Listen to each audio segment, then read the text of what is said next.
Hi, everyone, and a very warm welcome to today's podcast episode, which is 3 reasons why your therapy website might not be attracting client inquiries.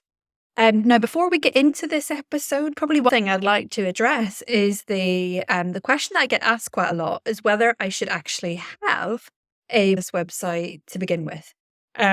Absolutely yes is my nice and easy answer to that. I think in today's kind of day and age, there is an expectation that any business owner really should have a website, and that's no a private practice therapist.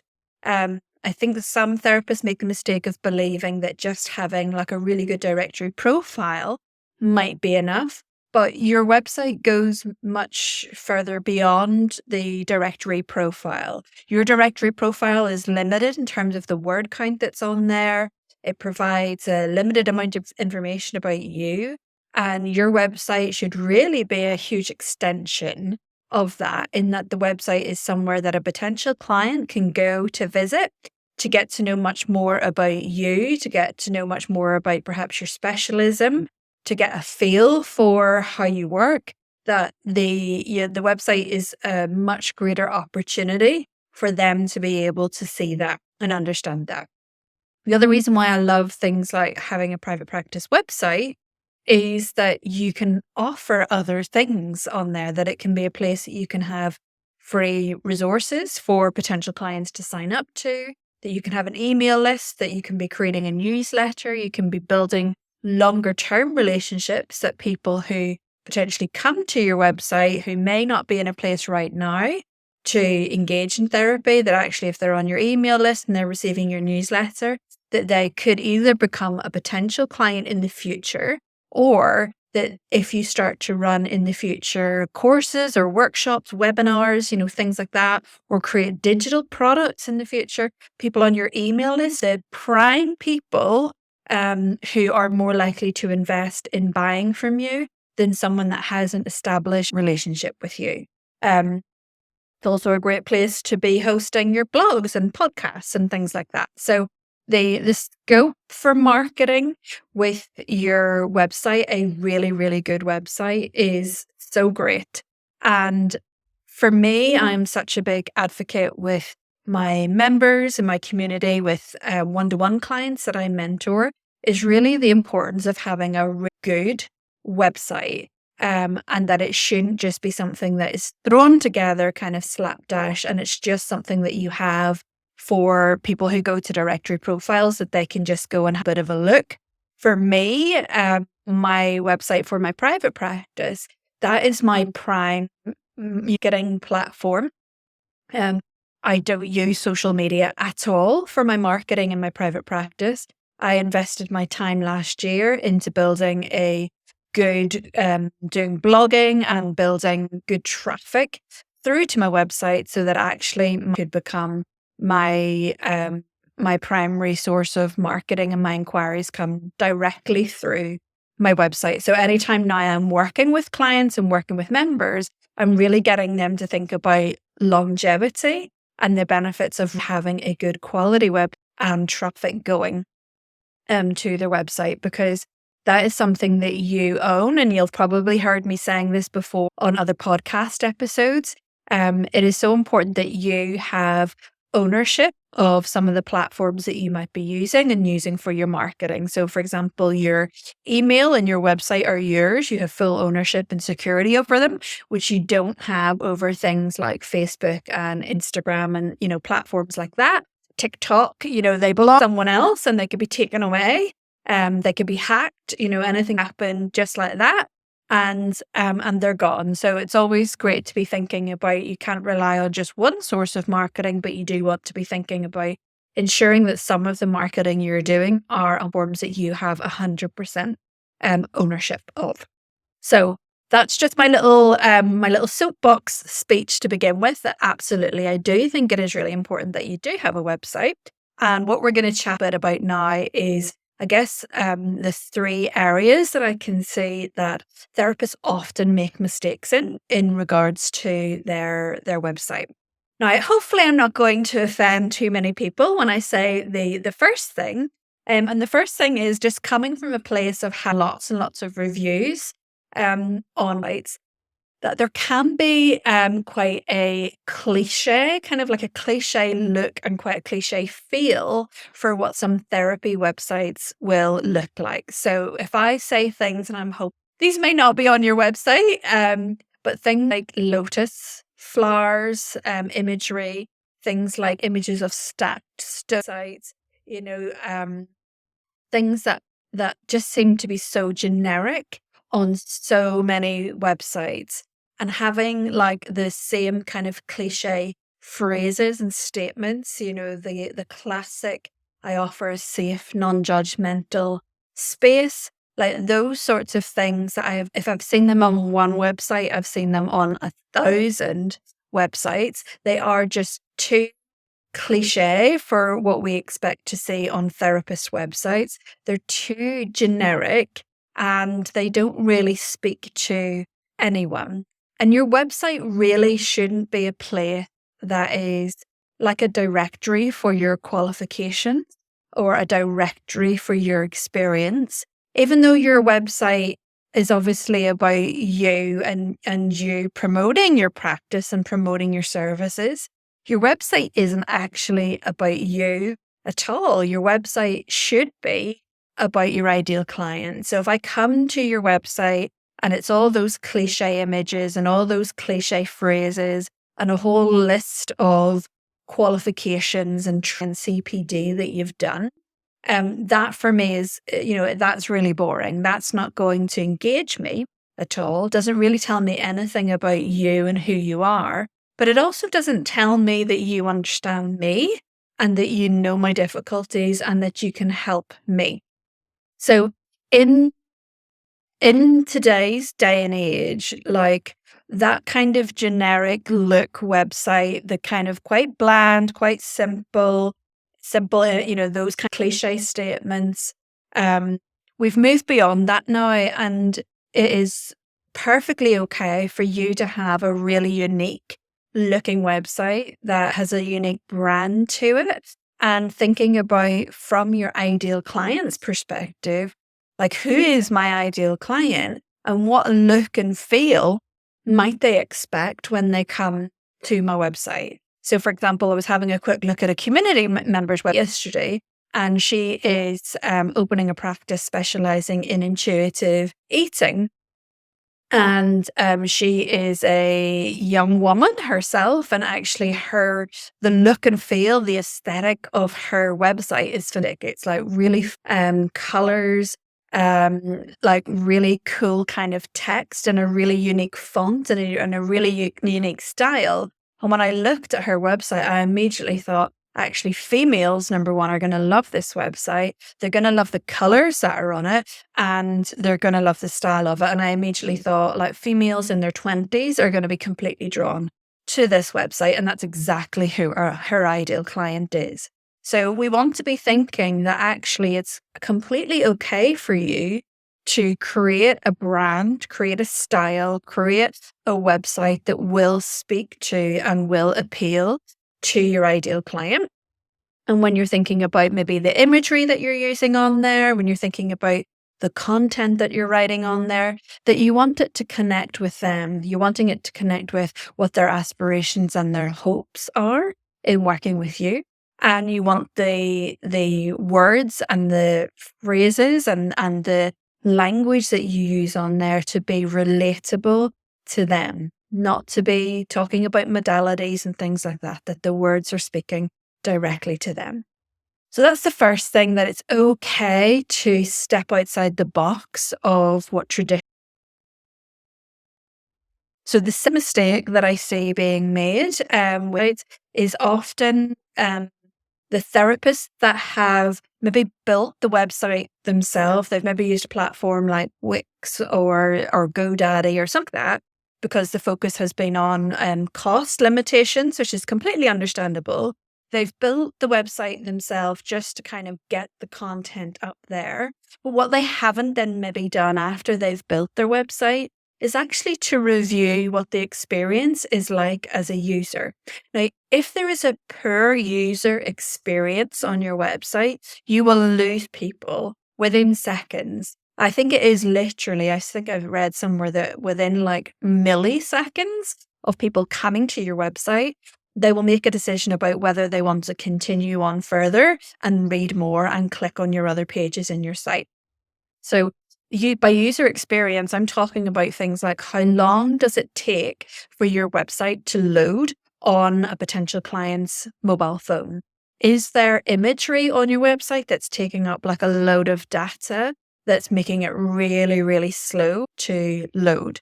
If the navigation of your site doesn't work kind of efficiently and doesn't work smoothly. So by that, I mean, if they come to your homepage and then they want to find out more about you, is it really clear how they can do that? Is there a button that says, learn more about me? If they click on the button, does it navigate them through? Does it take them through on a journey to find out more about you? And then does that page then lead them to find out more about the way in which you work? So if your website doesn't flow properly, if it doesn't take them on an experience through your site of getting to know them, getting to know you a little bit more and how you work and the services you offer, again, you will lose them. If there are broken links on your site, you will lose them.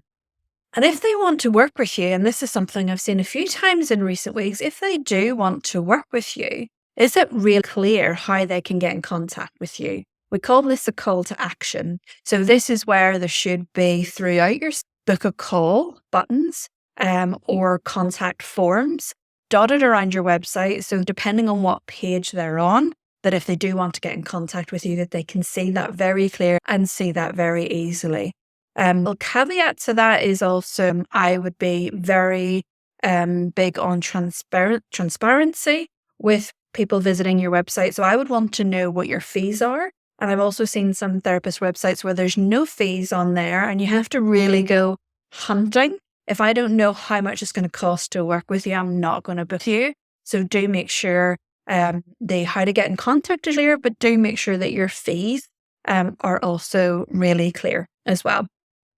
One little tip of how you could maybe check out that user experience is, first of all, to actually go into your website as if you've never ever seen it before on your mobile phone and just see like how long does it take to load? Does it flow nice and easily? Is it easy to read? Do the colors work on my site, or is there any colors that I'm using making text difficult to read? Because that will be really, really off-putting as well.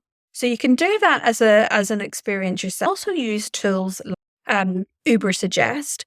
There's loads of tools, free tools that you can find on the internet where you can put your website URL into these and they'll actually do a report on your website for you. So you can put into the likes of Uber Suggest, put your URL in, and within a matter of minutes, it will produce a report able to say things like what your SEO is like on your website, but it will also show things like navigation issues on your site, a lot of broken links that you might have.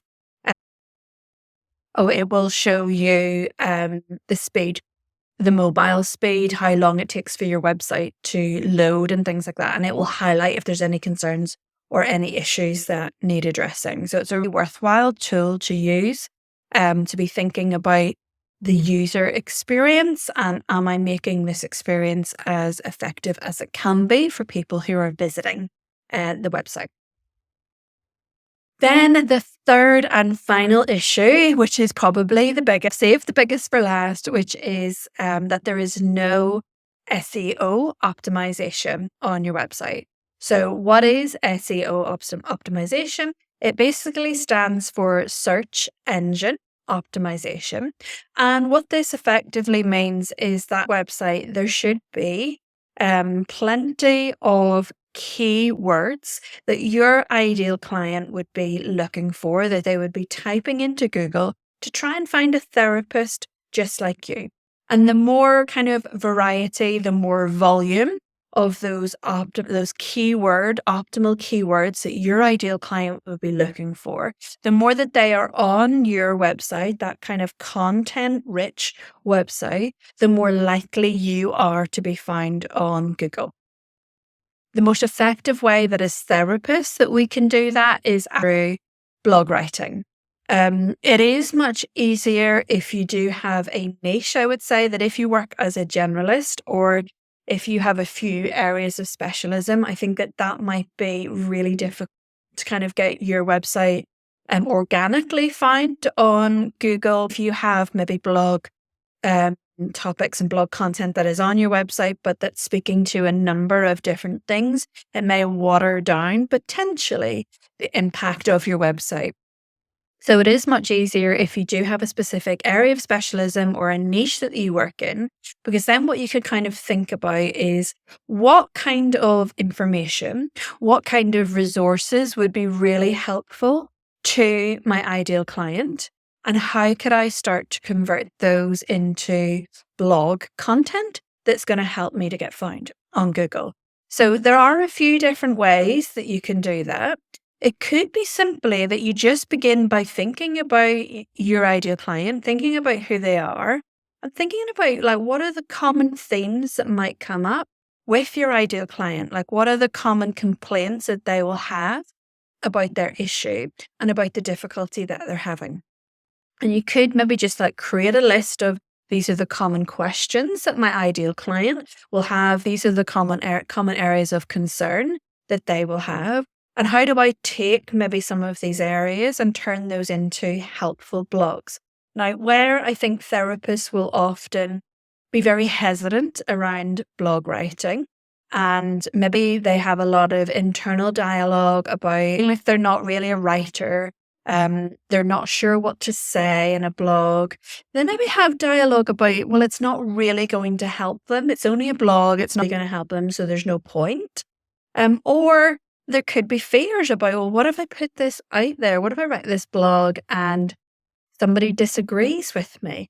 What if somebody thinks it's rubbish? What if somebody says something bad? What if I've got my information wrong? So a lot of those kind of that inner dialogue, that fear will come up about blog writing. And what I would get you to kind of think about with blogs is that blogs shouldn't be like academic papers. You know, these are not like your personal essays and these are not big academic kind of pieces that you're writing.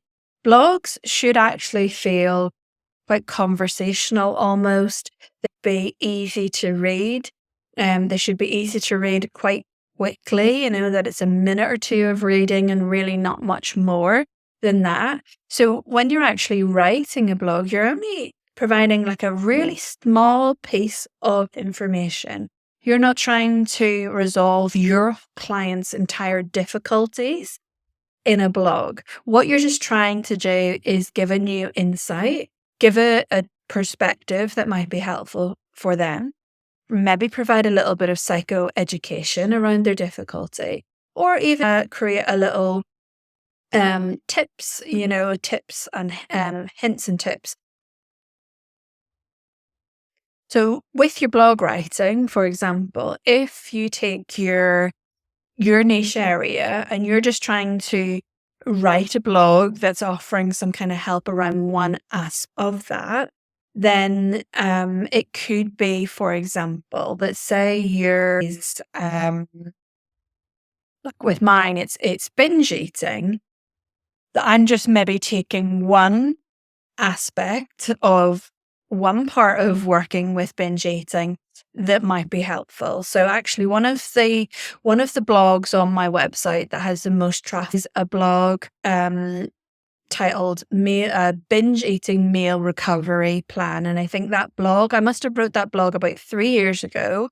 And it was a blog basically about cons of meal planning in binge eating recovery. So that's the beauty of blog writing, that you can write a piece and it doesn't expire, that it can still continue to drive traffic organically to your website. Whereas when you create some sort of content on social media, like a reel, that it only has a short lifespan of like 24, 48 hours or something like that. And then it's kind of gone. So unless it goes viral, it goes out there. Some people see it and then it's gone. Whereas with blog writing and podcasts, that those things have a long span and can continue to generate traffic for a long time to come.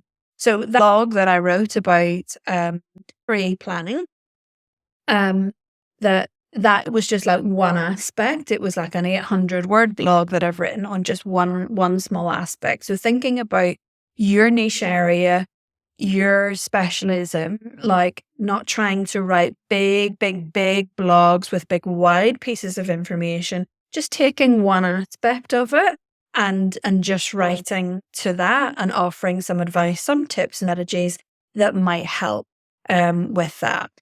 The brilliant thing about the tech that we have nowadays is that there are so many different resources and so many different tools that we can use to help us with writing effective blogs. So there are sites like Uber Suggest that have already answered keyword research sites. There are so many different sites that we can use that can help us in the writing of blogs, alongside obviously artificial intelligence, AI. Now, I am a huge fan of AI. I think that it is a tool that is there that is not going to disappear anytime soon. And rather than being fearful of it or being resistant to it, I'm all for embracing it in a way that it can suit you to do your job, and that it is absolutely something that you can use in an ethical way. I wouldn't encourage you to do things like get AI to completely and utterly write your blogs for you and that you literally just copy and paste and throw them onto your website. That actually it could help you to generate your blog content and outline, and then that you can go in and ensure that you're adding your own personality, that you're editing it so that it feels more authentic and more kind of aligned to you. For me, AI has literally been a game changer because I'm great with ideas and idea creation. And I know what I want to say in my head, but I have difficulty in expressing it in written form. So AI massively helps me to do that. But like I said, that I don't just copy and paste. I will go in and edit and amend in whatever it feels that it is needed then after that. So with the SEO optimization, like I mentioned kind of right at the beginning of this podcast episode, that for me, my private practice website and working on the SEO was the biggest investment that I ever could have done in terms of my time and my energy. Because my website went from having no organic traffic going to it every single month to now consistently every month my website gets 300 unique visitors every single month. Now, that blog writing I did last year, and when I would get the reports coming through, the Google reports coming through each month, it was like from 0 initially to then maybe 50 visits a month to 100 visits a month, 150. And it grew steadily each month until it's consistently in this 300 marks. Now, I haven't written or added any blogs to my website in quite some time. It's something I might go back and revisit again soon to put some new content and put some fresh content on there. But even with those blogs that I wrote well over a year ago, that they are still generating that traffic of 300 visitors to my site every single month. And what has started to happen, and for some reason it's just in the last, so I'm not sure what has been going on, kind of behind the scenes that have made this happen. But I'm now getting inquiries coming through from as far afield as America and Australia, something that I had never had before. And what I'm also noticing is that the inquiries are coming directly through my website as opposed to previously that it would have been coming through the Psychology Today profile, that would have been coming through the directory. The traffic and the inquiries are now coming directly from my website. And then when I'm having discovery calls with people and I'm asking them, they're telling me that it was a Google search and that they found me through a Google search. And that was my ultimate goal whenever I started writing blogs for my website, was that I didn't want to become reliant on directory profiles because they are incredibly saturated now. And I didn't want to be at the mercy of algorithms and how many other therapists specializing in binge eating were going to be coming on to the directories. I wanted to get to a place where I could stand on my own 2 feet with my good website and that I'm driving the traffic there myself. And that's exactly what is now happening. So it's something that I feel very, very passionately about, having a good SEO optimized website and having an email list are kind of the two things that I bang on about with my members all the time because you own them. They have a long lifespan and you're not dependent on things being viral or, algorithms with these sorts of, you have really full control over them. So I will always be advocating for those two things for your website and for your email marketing for that very reason.